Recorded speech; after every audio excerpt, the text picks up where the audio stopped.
Assalamu alaikum students. Today we are having yet another poem from class 10th English textbook. It is the Snowdrop, rather it is Snowdrop, and the poet is Hughes. I will read this poem. After that we will have brief explanation of it. Now is the globe shrunk tight around the mouse's dulled wintering heart. Weasel and crow, as if molded in brass, move through an outer darkness, not in their right minds. With the other deaths, she too pursues her ends, brutal as stars of this month, her pale head heavy as metal. Now is the globe shrunk tight. This time the earth has shrunk. This time means it is harsh winter. There is sub-zero temperature, minus temperature, biting cold is there, and the fields, the farms, the mountains, the grasslands are covered with snow. Hence the globe has shrunk tight, hence the earth, the available land is shrunk tight. Round the mouse's dulled wintering heart. It has shrunk for every creature. Even the mouse feels that the news of this harsh winter has made its heart a dulled and wintering in nature. Means it is totally disinterested to go anywhere. The heart of the mouse, it is full of winter, it is full of cold emotions. There is numbness in the heart. There isn't any life left in the heart. So the mouse is there in a static mind. It is not moving here and there. It has lost its swiftness and vitality. Weasel and crow as if molded in the brass. After this, the poet has here mentioned two these scavengers or two hunting these creatures. One is mammal and another is bird. They are known for their deception. They are known for their aggression, and they bring death to so many other creatures. So they are sinister. Now these sinisters, these hunters, they are now there as if molded in brass. They are now motionless because of biting cold, because they don't find land available for them wherein they could go for hunt. Their field is covered with snow. The gardens and orchards are covered with snow. Now they are motionless. They are there as if they are molded in brass. Here in the simile has been used as if molded in brass, as if they have been molded in brass and metal. Move through an outer darkness, but they are still compelled to move in the outer darkness. Why it is outer darkness? Because there isn't a sun anywhere. There is a little bit darkness. The sky is cloudy. There is snow. There is biting cold. So there is only darkness outside, but they are compelled to move there because they need some food to feed themselves, not in their right mind. When they go out, they are not there in their right mind. They are not decisive what to do. They are clueless. They simply go out to find out whether they could get any food or not.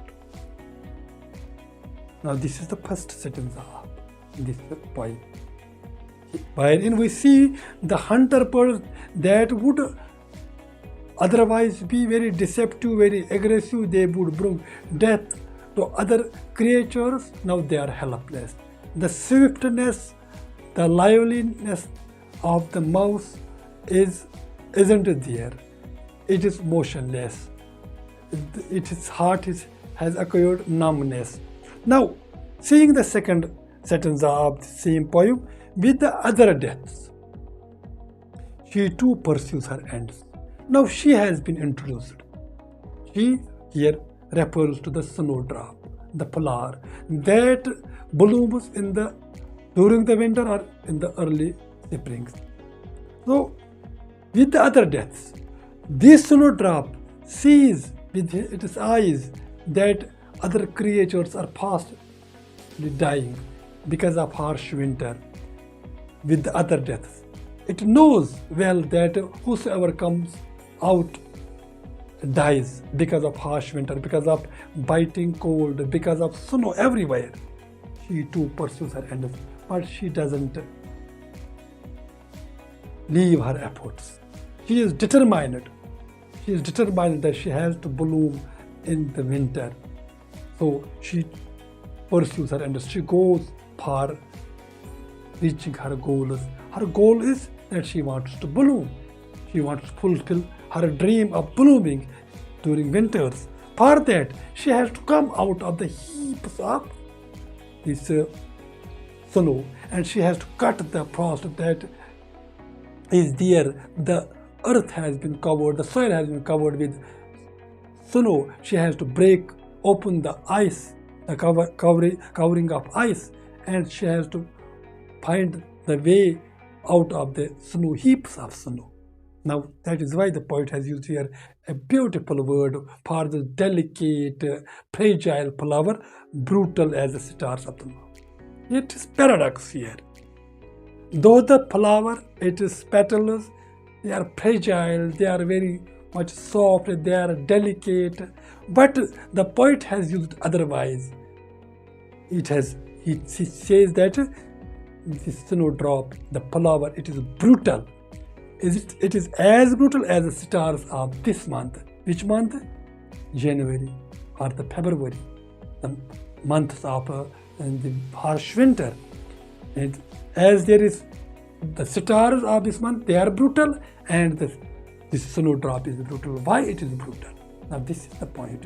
Why it is brutal? Her pale head heavy as metal. Now her head, the head of the snowdrop, the flower, it is petalless. It has acted as if it is heavy.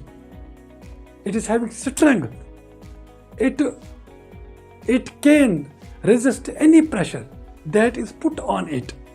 That is why it is brutal. And it shows that yes, it can resist any pressure. It is brutal because it has to come out of the frost. It has come out of the heaps of snow and has to bloom. Hence, its head is necessarily heavy, and it is necessarily is brutal, as strong as the metal. Now, the poet has here mentioned that it is as brutal as the stars of the month. Why the stars of the month are brutal? Simply because during the winters, the sky is overcast. There are mountains of this clouds. Utility of stars comes that they don't care of black clouds, white clouds, huge mountains of clouds. They sometimes shatter them here and there, and they show their face to the world, and they show the world that they are brutal enough. They can resist any pressure, even though there are mountains of this cloud. So same is the case with this snowdrop. Now see the contrast. There are scavengers, there are hunting mammals and birds. They are very much brutal in themselves.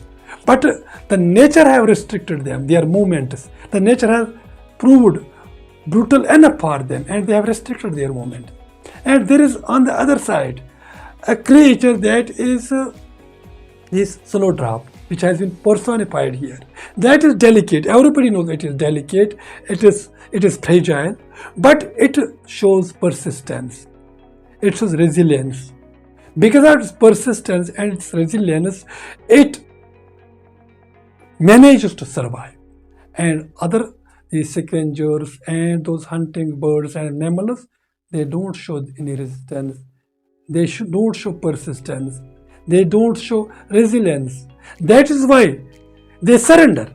So the hunting birds, they surrender, whereas the fragile looking this snowdrop, it is determined to live. It is determined to bloom. Hence, it is persistence and it is resilience helps it to pursue its ends.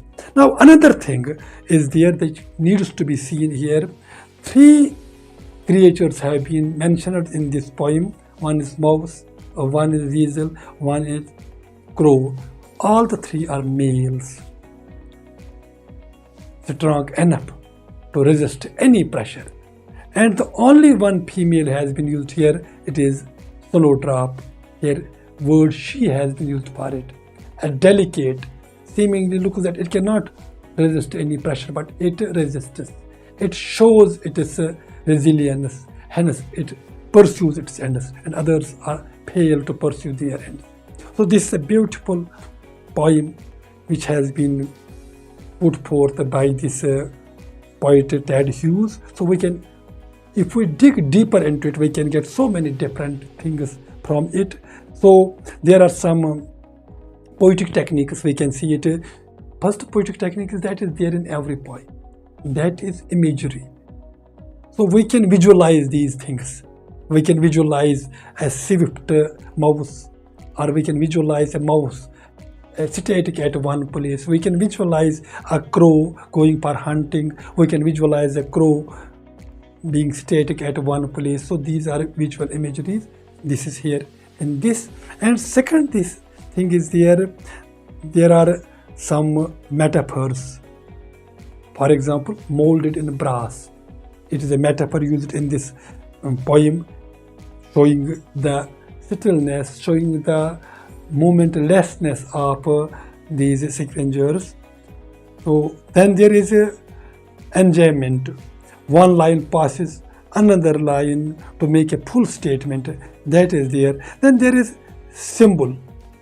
Snowdrop is a symbol of resilience. So if we dig deeper, we may find so many different other things. Alliteration is there too.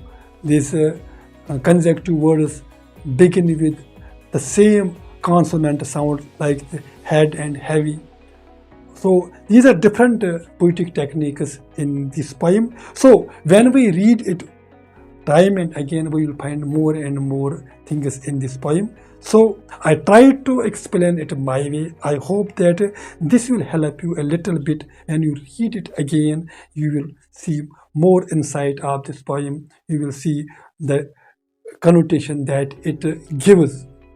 There are two things. One is denotation, what the words actually mean, and the connotation, what is their suggestive meaning. We can have so many suggestive meanings. I can connote it my way.